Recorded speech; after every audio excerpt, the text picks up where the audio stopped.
How do you boys do? I'm James McKay.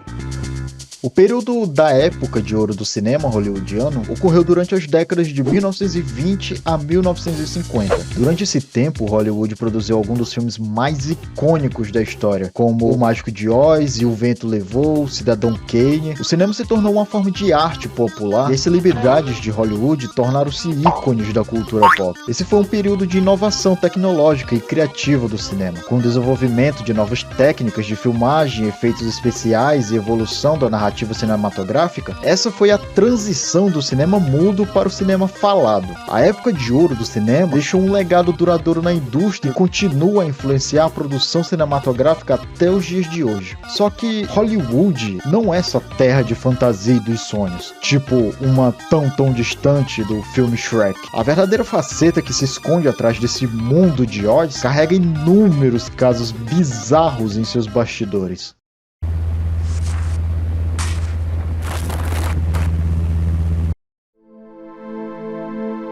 O caso mais conhecido e aterrador foi o assassinato brutal da atriz Sharon Tate e os seus amigos em 1969 pelos seguidores de Charles Manson. Sharon era uma atriz em ascensão, ela era a esposa do diretor Roman Polanski e estava grávida dele de 8 meses. Os assassinatos foram cometidos pelos seguidores do culto do Manson que procuravam iniciar uma guerra racial nos Estados Unidos. Como sempre, esse caso foi explorado em inúmeros filmes e séries, dando mais ênfase na visão multiversal do Quentin Tarantino.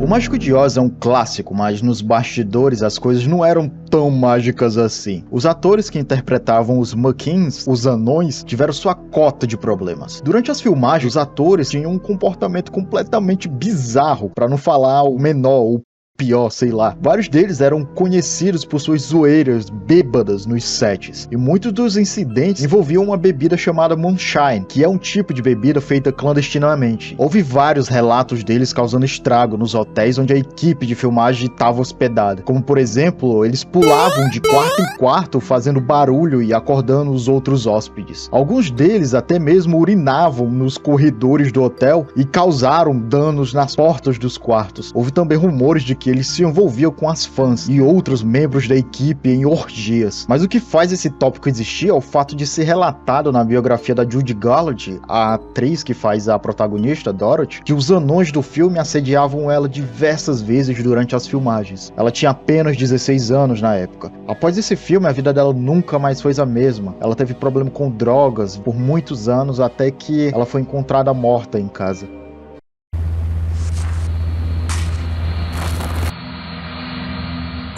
Roscoe Fat Arbuckle foi uma das maiores estrelas da era do cinema mudo. No alto da sua carreira, Roscoe era contratado da Paramount, ganhando $1 milhão por ano. O primeiro contrato multimilionário de um estúdio de Hollywood. Ele trabalhou incessantemente, chegando a filmar 3 longas-metragens de uma só vez. Em 3 de setembro de 1921, Roscoe tirou uma pequena folga e foi para São Francisco com 2 amigos. Os 3 se registraram no St. Francis Hotel e convidaram muitas mulheres para uma festa na suíte deles. Durante a festinha, uma aspirante à atriz de 30 anos chamada Virginia Rappe se sentiu muito mal e foi examinada pelo médico do hotel, que concluiu que os sintomas eram causados por uma intoxicação. Virginia morreu 3 dias depois de inflamação no peritônio, uma membrana serosa que cobre a parede abdominal. A companhia de Virginia na festa disse no júri que Roscoe de alguma forma perfurou o órgão da mulher enquanto ela era violentada por ele. Roscoe tinha certeza de que não havia nada para ele se envergonhar e negou qualquer deslize de conduta. Posteriormente, essa companhia da Virginia da festa fez uma declaração à polícia incriminando o Roscoe em uma tentativa de extorquir dinheiro dos advogados do acusado, mas o problema saiu rapidamente do controle dela. A carreira de Roscoe é citada por alguns historiadores do cinema como uma das grandes tragédias de Hollywood. Seu processo foi um grande evento midiático, e vocês aí achando que o do Johnny Depp foi lá essas coisas. Muitas histórias sensacionalistas saíam no jornal jornais espalhados por todo o país, quase sempre fazendo Roscoe parecer culpado. O escândalo destruiu sua carreira e vida pessoal. Grupos moralistas clamavam pela condenação de Roscoe à morte. Durante a audiência, e não obstante da tendência do juiz para absolver Roscoe, Matthew Brady não permitiu que a única testemunha da companhia da Virginia depusesse no local, porque essa companhia tinha uma longa ficha criminal. A defesa também dispunha uma carta escrita por ela admitindo um plano para extorquir o Roscoe. A mudança constante da história que ela contava sobre o acontecimento era outro fator que diminuiria ainda mais a importância do seu depoimento perante o juiz. No parecer final, o juiz não encontrou evidência nenhuma de violação corporal, mas decidiu que o Roscoe deveria ser processado por homicídio culposo, sem intenção de matar.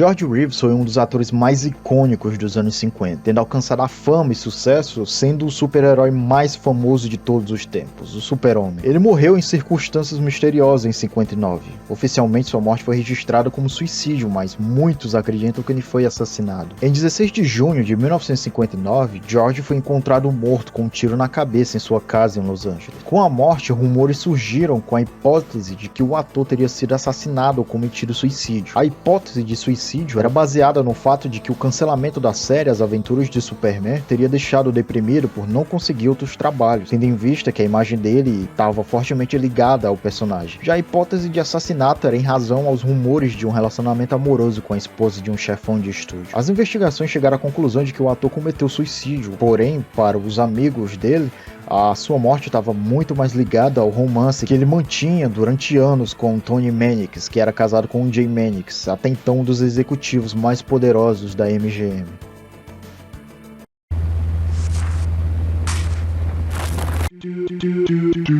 Em 1947, o corpo da aspirante atriz Elizabeth Short foi encontrado brutalmente assassinado e desmembrado em Los Angeles. Elizabeth foi encontrada morta em um terreno baldio, cortada ao meio e com o rosto mutilado com um sorriso sinistro. Vários rumores e teorias da conspiração começaram a circular sobre o caso, incluindo a possível participação de figuras proeminentes de Hollywood. O assassinato da Dália Negra é um dos crimes mais famosos e misteriosos da história dos Estados Unidos. Alguns acreditam que Elizabeth estava envolvida com uma dessas figuras poderosas da indústria cinematográfica e que o seu assassinato foi resultado de um crime passional ou de uma disputa de negócios. Embora não haja evidências concretas para apoiar essas teorias, alguns detalhes sinistros do caso alimentaram a especulação sobre o envolvimento de Hollywood. Por exemplo, a Elizabeth foi vista pela última vez no Hotel Biltmore, frequentado por muitas celebridades da época. A polícia investigou diversas pistas e chegou a interrogar mais de 150 suspeitos, mas nenhum deles foi condenado pelo crime. O caso permanece sem solução até os dias de hoje.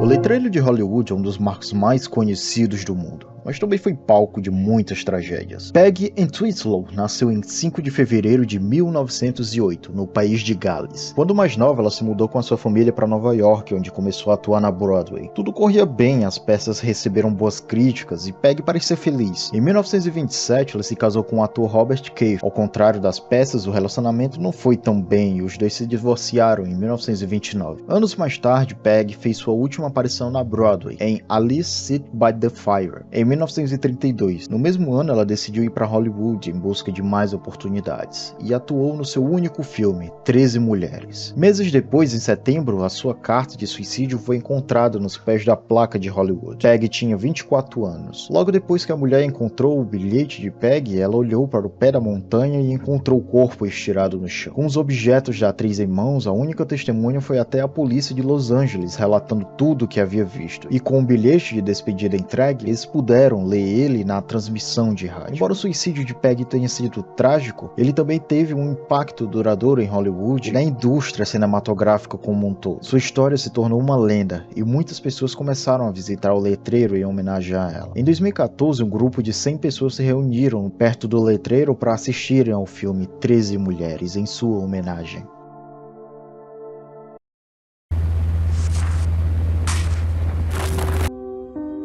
E por fim, temos um incidente envolvendo a atriz Frances Furman. Ela era uma estrela em ascensão na década de 1930 e 1940, mas sua carreira começou a declinar devido aos seus problemas de saúde mental e comportamental disruptivo. Ela detestava os papéis de mulher ingênua, detestava a imprensa e, sobretudo, detestava ter que seguir outro roteiro da sua vida, na qual tudo deveria estar imerso no glamour e falsidade. Mas, infelizmente, ela teve que ceder, convencida pela sua mãe e pelos seus agentes, chegando inclusive ao extremo de se casar com outro ator com o objetivo de reforçar ainda mais o seu papel de estrela emergente. Depois de socar a cara de um diretor e da fuga diversas vezes da polícia de forma imparável, ela foi internada em um hospício para amenizar sua rebeldia. Os médicos a diagnosticaram com esquizofrenia paranoide. Ela foi tratada com a clássica terapia de eletrochoque, também com a terapia do coma insulínico, que consistia no uso de doses cada vez mais altas de insulina, até que o paciente ficasse em coma. Após alguns meses de internação, ela saiu. Foi nesse momento em que ela decidiu romper completamente com a sua vida de atriz, e se afastar para sempre daquele mundo opressor e degradante. No entanto, Lillian Furman, a mãe de Frances, considerou que sua filha não estava curada. Frances foi internada no hospital Stanley Cole, em Washington. Lá ela passou 5 anos, aos quais posteriormente sua irmã daria voz através de um livro. Aos tratamentos rigorosos foi acrescentada a coisa mais terrível de todas: os abusos sexuais e as repetidas violações. Por fim,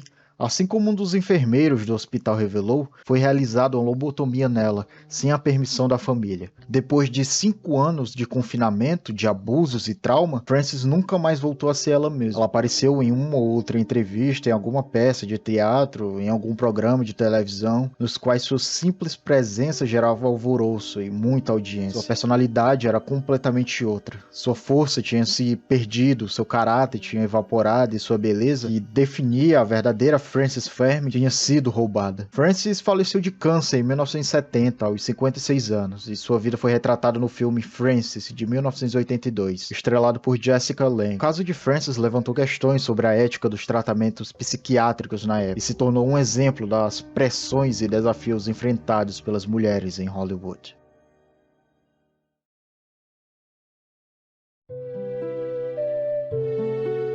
E esses foram os casos obscuros que aconteceram na era de ouro de Hollywood. Pessoas que tiveram a vida e seus sonhos devorados pela indústria, perdidos em depressão, desilusões e mistérios sem soluções. Espero que tenham gostado. Não se esqueça de se inscrever, curtir o vídeo e assinar o sininho, porque nos vemos na próxima. Tchau!